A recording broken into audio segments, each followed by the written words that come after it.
முழுமதி அவளது முகமாகும், மல்லிகை அவளது மணமாகும், மின்னல்கள் அவளது விழியாகும், மௌனங்கள் அவளது மொழியாகும், மார்கழி மாதத்து பனித்துளி அவளது குரலாகும்.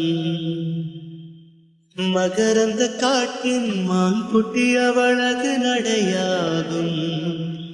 அவளை ஒரு நாள் நான் பார்த்தேன், இதயம் கொடு என வரம் கேட்டேன். அதை கொடுத்தால் உடனே எடுத்தே சென்று விட்டாள். ஓ, முழுமதி அவளது முகமாகும், மல்லிகை அவளது மணமாகும், மார்கழி மாதத்து பனித்துளி அவளது குரலாகும். மகரந்த காட்டின் மான்குட்டி அவளது